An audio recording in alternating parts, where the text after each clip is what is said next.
Así que cedo la palabra a don Pedro Pacheco. Gracias, viceconsejero. Me sumo al aplauso y al agradecimiento para todos los asistentes físicos, que la hora lo merece, y bueno, agradecer también a los que están conectados también a esta hora. El control público es una parte integrante de cualquier tipo de sistema democrático. Es una garantía del Estado de Derecho. De hecho, todos los países de la Unión Europea tienen instituciones de control de los fondos públicos. Concretamente, a nivel nacional, tenemos la propia Constitución, que en el artículo 136 crea el Tribunal de Cuentas, que lo define como el supremo órgano fiscalizador de las cuentas y de la gestión económica del Estado. Esto que dio inicialmente, antes aludían a los cumpleaños, la audiencia se crea en el 89, hace 8 años más tarde del Estatuto, porque había muchísimas dudas acerca de la posibilidad real de que las regiones pudieran crear órganos de control. Esto lo rompió Navarra con un sistema especial y poco a poco se fue un poco puliendo el sistema de cómo se implantaba el control público nacional y regional en España. La solución fue por la vía de coordinación, y desde ese punto de vista sí quiero decir que quitando determinados altibajos, posiblemente por motivos de muchas veces de personalismo o inexperiencias iniciales, estamos con unos consejeros de Tribunal de Cuentas que duran 8 años, gracias a Dios no tardan mucho en producirse, pero tenemos unos principios de coordinación, de cooperación, de lealtad institucional absolutos. Lo normal es que el Tribunal de Cuentas, en cualquier tipo de actuación que realice a nivel nacional, se dirija directamente al órgano de control. Se programan actuaciones conjuntas, se programan incluso las metodologías de trabajo conjuntas y el tribunal después refunde el resultado en los informes que se elaboran. Esto en materia de fiscalización, porque solamente tenemos nosotros competencia en fiscalización. El marco del enjuiciamiento contable es de exclusiva competencia del Tribunal de Cuentas.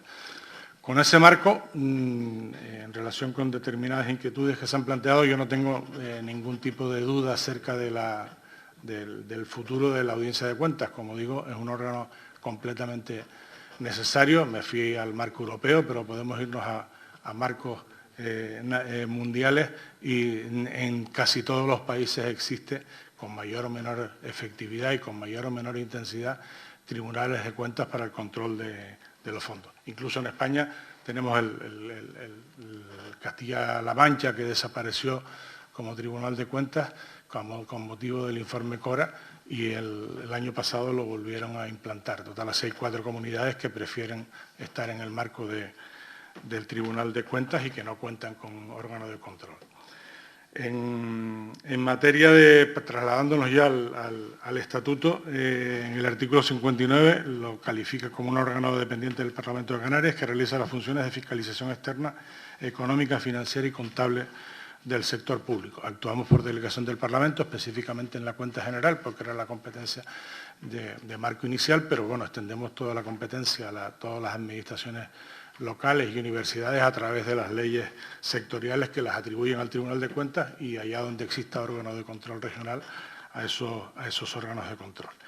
El Estatuto no comenta nada, pero en la Ley 489, que es la de la Audiencia de Cuentas, habla de que ejercemos las funciones con autonomía.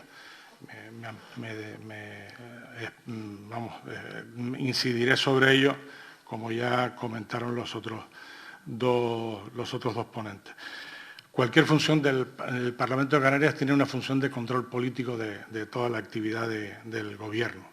Esto se ejerce de una manera directa, peticiones de comparecencia, preguntas parlamentarias, interpelaciones, comisiones de investigación, pero estas afectan a la totalidad del Gobierno, incluida la parte financiera. En la parte financiera, el problema que se encuentra el Parlamento y los diputados es una complejidad mayor en la actividad financiera. Hay pluralidad de figuras jurídicas que operan en ese marco, una complejidad de instrumentos utilizados, un volumen aplastante de documentación que sepulta cualquier intento muchas veces de racionalización. Últimamente también está claro que hay un problema estructural de medios personales y de medios materiales. Entonces, todos los parlamentos han acometido la tarea de dotarse de órganos un poco que apoyen la labor del control político en esta materia. A modo un poco de resumen, la audiencia desempeña la función técnica de asesoramiento previo a la función política del Parlamento, suministrándole elementos de juicio que permiten un análisis fundado técnicamente y la adopción con conocimiento de causa de decisiones en el marco de la fiscalización de la gestión económica y financiera. Resumiendo aún más todavía, pues, somos un órgano técnico auxiliar para que el Parlamento tome sus decisiones fundamentalmente a través de resoluciones parlamentarias. Lo que hacemos, bueno, fiscalizar toda la actividad financiera de las administraciones públicas, conformar que toda esa información económica, financiera y contable se realiza conforme a la normativa y después conforme a los principios de legalidad, eficiencia y economía. Ahí quiero destacar dos cosas, en relación incluso con la ponencia anterior. O sea, el Tribunal de Cuentas ha modificado su ley reguladora y ha incluido los principios de igualdad, de transparencia y de sostenibilidad. Este es un tema que debería ser acometido también por el Parlamento de Canarias. Y después, incidiendo en que nosotros tenemos que emitir también una opinión respecto a los principios de legalidad, que es lo que tradicionalmente estamos acostumbrados, pero también de eficiencia y economía. Esto acaba rondando también el marco de evaluación de políticas públicas. Si quitamos el tema de las partes interesadas, que en todos los procesos de evaluación se tienen en cuenta a la hora de diseñar cualquier política, se tienen en cuenta a la hora de controlar su evaluación intermedia o a la hora de buscar sus resultados finales, quitando este aspecto, el resto, la Audiencia de Cuentas tiene competencias en esta materia. Tiene un problema, y ahora lo comentaré, de capacidad, que indudablemente eso nos limita a todos, ¿no? Tiene función también consultiva, o sea, resuelve problemas que se le puedan plantear a todas las administraciones que son fiscalizadas, asesora en casos determinados también para el establecimiento de medidas tendentes a la mejora de las políticas públicas y la función de prevención que se incorporó en el año 2017, en la cual, aunque desata muchas veces demasiadas expectativas, pero la competencia concreta es informar y recomendar buenas prácticas administrativas, contables y financieras como medio de prevención de la corrupción. Este es un debate también que está a nivel nacional, ahora mismo con la ley de alertadores que se está tramitando en el Congreso de los Diputados. Hay ya comunidades autónomas que han optado por agencias antifraude. En este modelo, Canarias ha seguido el modelo gallego, que también simplemente se ciñe a la prevención, pero es un debate que va a haber que conformar, porque sea aquí o sea en otro lado, no estoy pidiendo en absoluto ningún tipo de competencia, pero es un tema que habrá que dar respuesta en los próximos años. Sí me gustaría destacar que no hacemos lo que queremos. O sea, nosotros no nos plantamos en el Pleno y decidimos a quién vamos a analizar y precisamente como consecuencia de la independencia, nosotros tenemos una serie de regulaciones, en algunos casos directas de la ley, en otras asumidas de una manera voluntaria, pero que forman parte de la cultura de todos los órganos de control a nivel mundial. Desarrollamos una serie de fiscalizaciones obligatorias, o sea, desarrollamos la cuenta general de la comunidad autónoma, el fondo de compensación interterritorial, la cuenta de las entidades locales y el informe del sector público local, la cuenta de las universidades, todas estas son con carácter anual y, por ejemplo, lo de gastos electorales cuando se producen elecciones. Son muchas fiscalizaciones obligatorias que casi ocupan el 70% del cometido de la audiencia, con lo cual la capacidad de decisión posterior es limitada. ¿Quién nos puede mandar fiscalizaciones? Pues bueno, antes que nada el Parlamento de Canarias, a través de la Comisión de Hacienda y Presupuestos, que es nuestro vehículo de comunicación con el Parlamento, puede tomar iniciativas, por supuesto también el Pleno puede solicitar cualquier tipo de fiscalización. En el marco de la cooperación que antes les decía, y reuniones de coordinación que como mínimo se mantienen 2 al año, el Tribunal de Cuentas nos traslada su interés en realizar fiscalizaciones a nivel nacional. Concretamente, por ejemplo, el lunes aprobamos la fiscalización de las metodologías para la aplicación de los fondos Next Generation que se han aplicado hasta ahora en el Gobierno. Ya es el primer informe y además somos la primera comunidad autónoma que lo aprueba.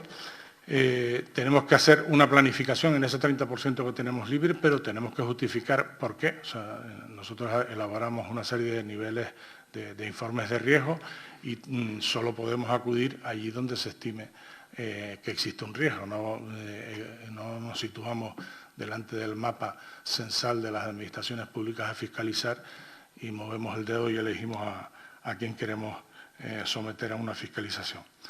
Trabajamos con una metodología, antes aludía, hay una serie de normas internacionales de cómo se ha de realizar una auditoría pública, aprobada por un organismo internacional que integra a todos los órganos superiores a nivel estatales, aquí no tienen presencia los regionales.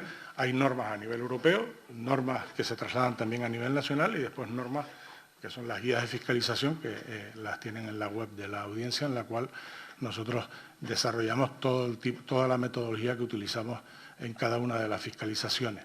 Y a su vez tenemos una instrucción directa de la audiencia de cómo se ejecutan ya cosas de aspectos más pormenorizados de la realización de estos informes y aprobamos unas directrices de la metodología que se va a usar de manera específica ya para el informe. Contamos con un censo de fiscalizados de 363 organismos públicos y nuestro vehículo de comunicación, como decía antes, con el Parlamento es la Comisión de Hacienda y Presupuestos, a la cual se presentan la totalidad de los informes que elabora la audiencia. Son informes que van acompañados por unas conclusiones, que van acompañados por unas recomendaciones incidiendo en la mejora que se propone para las determinadas políticas públicas que son examinadas y que son objeto o no, ya elección directamente de la Comisión o del Pleno del Parlamento, de una serie de resoluciones también que son emitidas por el Parlamento. En cuanto a... Si no se les... he hablado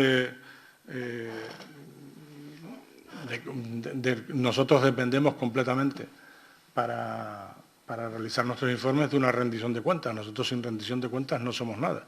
O nos entregan las cuentas anualmente o nos entregan en determinado momento, cuando se hace una fiscalización específica, la lista de documentos que necesitamos examinar para desarrollar esa fiscalización o no podemos realizar ningún tipo de trabajo. En todo caso, nosotros en los informes siempre dejamos constancia de la observancia de la legalidad, del grado de cumplimiento de los objetivos previstos, en la línea también de evaluación, la existencia de infracciones, tenemos obligación también de señalarla, y las propuestas de mejora para la gestión económica y financiera.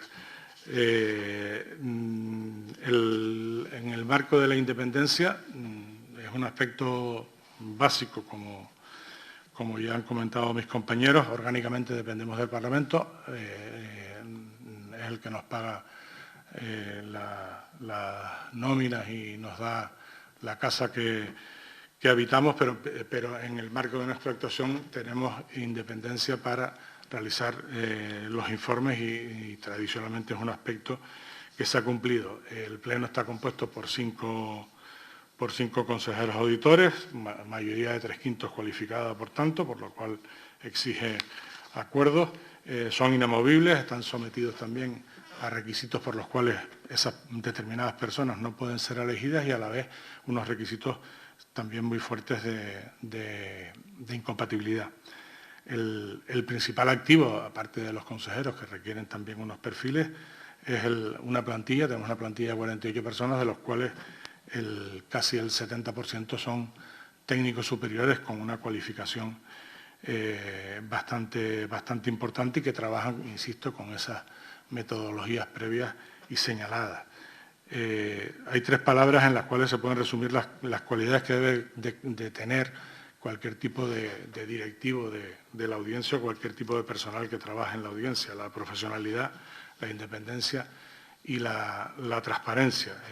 Los trabajos se deben de dar claramente a conocer, deben de rendirse cuentas allá donde proceda, pero deben de rendirse también cuentas al ciudadano. Cualquier incumplimiento de estos principios el cumplimiento puede maximizar realmente el rendimiento de los objetivos a cumplir por la audiencia y sobre todo conseguir un reconocimiento social. Cuanto más independiente se sea, con mayor aceptación tendrán esos dictámenes. En cuanto a retos, hay muchos, no se les escapa que sobre todo ahora mismo hay un reto de gestión, pero que va a suponer también un reto para el que fiscaliza, que es toda la aplicación de los aspectos de Next Generation, pero hay un reto fundamental que también cae sobre las administraciones públicas, que es el reto de la auditoría, en el caso nuestro, de la auditoría informática, pero en todos los procesos de la administración pública, de la digitalización y el tratamiento de todos los procesos de gestión. Son aspectos que tienen que ser fiscalizados. Lo que antes se plasmaba en un determinado documento, en una determinada resolución, ahora mismo va embutido en una máquina en la cual hay que tener acceso a esa cadena de instrucciones para ver si el resultado que aporta, que es el que finalmente vemos, es el correcto, ¿no? Y después incluso ahora, aunque muchas veces hablamos y son cosas que se han producido hace 8 años, pero bueno, sabemos que las administraciones públicas y las instituciones van un poco más lentas, el marco de los algoritmos, donde incluso hay unos marcos de propiedad intelectual que impiden el acceso a estos algoritmos y se arrojan resultados y se afecta a personas sin que realmente se conozca exactamente cómo funcionan esos parámetros. Si a nivel de coste me gustaría destacar, incluso tengo el dato del resto de las instituciones, la audiencia de cuesta anualmente 2,43 euros por habitante canario, el comisionado cuesta 0,42, el consultivo cuesta 1,38 y el diputado del común 1,64. Los 3 presentes somos el 5%, costamos 5 euros a cada canario al año. Como conclusión, yo creo que, por una parte, y además se ha plasmado aquí, hemos oído, uno que tiene determinadas canas, ha oído históricamente determinados principios que de alguna manera ha visto plasmado en su vida laboral. Siendo necesario todo este tipo de instituciones, que son importantes y no en absoluto pretendo restarles protagonismo, yo creo que es básico que todo este tipo de principios y el cumplimiento de legalidad se interiorice por los ciudadanos, por la sociedad y por las administraciones públicas. O sea, por mucho que estas instituciones quieran hacer esfuerzos de informes, de resolver aspectos, de incidir en el funcionamiento de las administraciones públicas, o el otro lado de la frontera se pone también a trabajar en lo mismo, o estaremos volviendo a sacar principios que antes existían, lo que antes hablaba uno de los ponentes del cumplimiento razonable o en una intensidad razonable de una determinada ley. Yo creo que es un aspecto que hay que ya acometer, porque es quizás donde estemos fallando, el grado de conocimiento que se tenga y el grado de asunción por la sociedad de este tipo de cosas. Como resumen, la opinión pública en general piensa siempre que las administraciones gastan mucho y además que gastan mal. Esto realmente es una verdad media, pero que no nos podemos permitir en ningún caso, sea el porcentaje que sea. Tenemos que incidir en que el gasto público tiene que estar realizado con eficiencia, economía y eficacia, tiene que aportar una serie de objetivos que previamente han sido planificados y para estos básicos instituciones como la Audiencia de Cuentas. Tras 32 años de funcionamiento, creo que la Audiencia de Cuentas está consolidada como una pieza esencial de la arquitectura institucional de nuestra comunidad. Tiene un respeto ganado a nivel de opinión pública y a nivel de los responsables fiscalizados y a nivel académico, y sin perjuicio de que desde la discrepancia, y me refiero ya a los informes que emite la audiencia, por lo general, como antes se decía, se emiten informes sobre el gobierno, no sobre la oposición. Por lo general, muchas veces los gobiernos se sienten maltratados y la oposición considera que el tratamiento que le da la audiencia es insuficiente, ¿no? Es estar en el punto medio, que creo que es el punto correcto. Muchas gracias. Muchas gracias. Muchas gracias, Pedro Pacheco. Yo quería abrir un turno de palabra. No sé si alguien del público quisiera someter a debate alguna apreciación. Nada, pues veo que ya son horas de ir culminando en la jornada de hoy. Agradecer a los tres ponentes su intervención y el poner en valor, ¿no?, estos órganos fiscalizadores independientes y autónomos que controlan, defienden y dictaminan, pues, y permiten acceder a la información al ciudadano y que nos da las garantías de que este sistema que defendemos se puede llevar a buen puerto, tiene controles y herramientas que permitan que el ciudadano, la actividad parlamentaria, puedan defender los derechos básicos y primordiales de la ciudadanía. Sin más, pues muy buenas tardes. Agradecer a don Pablo Mato Mascareño, a don Rafael Llanes Mesa y a don Pedro Pacheco, pues su intervención en el día de hoy. Muy buenas tardes.